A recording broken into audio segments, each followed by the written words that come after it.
ایک دفعہ ایک بادشاہ اپنی ملکہ کے ساتھ بیٹھا تھا کہ ہنسی مذاق میں اس نے ملکہ سے پوچھ لیا تمہیں میری شکل کیسی لگتی ہے۔ ملکہ جو بادشاہ کی عزیز ترین بیگم تھی وہ بھی ذرا مذاق کے موڈ میں تھی، لیکن اس وقت اس نے جملہ بڑا کرخت بول دیا، آپ اسے سلپ آف ٹنگ کہہ لیں۔ بولی مجھے آپ شکل سے جہنمی لگتے ہیں۔ یہ فقرہ سننے کے بعد بادشاہ کو غصہ آ گیا اور بولا میں اگر جہنمی ہوں تو تمہیں 3 طلاقیں دیتا ہوں۔ ملکہ نے یہ سنا تو اس نے رونا پیٹنا شروع کر دیا اور بادشاہ کو بھی کچھ دیر بعد اپنی غلطی کا احساس ہو گیا۔ اگلے دن بادشاہ سلامت نے ملک کے تمام علماء، مفتی صاحبان اور اماموں کو دربار میں بلا لیا اور ان سے پوچھا کہ کیا اس طریقے سے میری طلاق ہو چکی ہے؟ سب کا باری باری یہی کہنا تھا کہ ہاں آپ کی طلاق ہو چکی ہے اور شریعت کی روشنی سے ملکہ عالیہ اب آپ کی زوجہ نہیں ہے۔ اس محفل میں ایک نوجوان مفتی بھی موجود تھے۔ وہ ایک طرف ہو کے بالکل خاموش بیٹھے رہے۔ بادشاہ نے ان سے بھی یہی سوال پوچھا تو انہوں نے کہا جناب یہ طلاق نہیں ہوئی کیونکہ آپ نے مشروط طور پہ کہا تھا کہ اگر میں جہنمی ہوں تو تمہیں 3 طلاقیں دیتا ہوں، اور ابھی تک یہ طے نہیں ہوا کہ آپ جہنمی ہیں کہ نہیں ہیں۔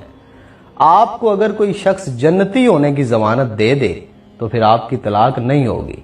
بادشاہ سلامت نے جوشیلے انداز میں پوچھا لیکن مجھے اس کی ضمانت دے گا کون؟ سب نے اس سوال کے جواب پہ اپنے سر جھکا لیے کہ دنیا میں کون شخص جنتی ہے اور کون جہنمی ہے، اس کی کوئی ضمانت کیسے دے سکتا ہے بھلا؟ نوجوان نے جب تمام علماء کو خاموش دیکھا تو وہ بادشاہ سلامت سے مخاطب ہوا، بادشاہ سلامت میں آپ کو یہ گارنٹی دے سکتا ہوں لیکن اس کے لیے آپ سے ایک سوال پوچھوں گا، اگر آپ کا جواب ہاں ہوا تو میں یہ آپ کو ضمانت دے دوں گا۔ بادشاہ نے کہا پوچھو۔ تو نوجوان نے پوچھا کہ آپ کی زندگی میں کبھی کوئی ایسا موقع آیا تھا کہ آپ گناہ پہ قادر تھے لیکن آپ نے صرف اللہ رب العزت کے خوف سے وہ گناہ چھوڑ دیا تھا؟ بادشاہ نے کچھ دیر سوچا اور سر اٹھایا اور کہا ہاں ایک بار ایسا ہوا تھا۔ میں اپنی خوابگاہ میں داخل ہوا، وہاں ایک نوکرانی صفائی کر رہی تھی۔ وہ لڑکی بڑی خوبصورت تھی، میں بھٹک گیا۔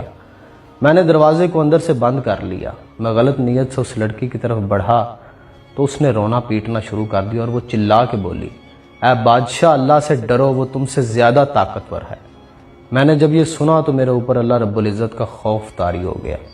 میں اگرچہ بادشاہ تھا، وہ لڑکی میرے کمرے میں تھی، میں نے دروازے کو اندر سے کنڈی لگائی ہوئی تھی اور اس وقت دنیا کی کوئی طاقت مجھے وہ برائی کرنے سے نہیں روک سکتی تھی، لیکن میں نے صرف اللہ رب العزت کے خوف سے دروازہ کھول دیا اور اس لڑکی کو جانے کی اجازت دے دی، صرف اللہ رب العزت کے خوف کی وجہ سے۔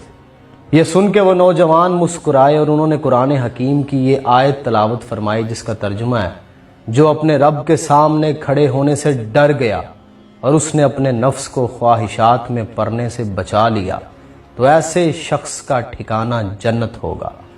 اس کے بعد اس نوجوان نے بادشاہ سے کہا میں آپ کو ضمانت دیتا ہوں کہ آپ کی طلاق نہیں ہوئی۔ وہ نوجوان امام شافعی رحمۃ اللہ تعالی علیہ تھے۔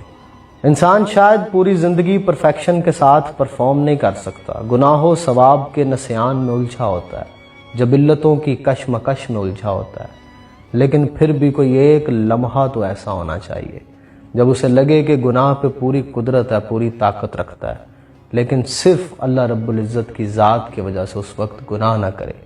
شاید اللہ رب العزت کی ذات مہربانی کرے اور اس لمحے کو ہماری نجات کا ذریعہ بنا دے۔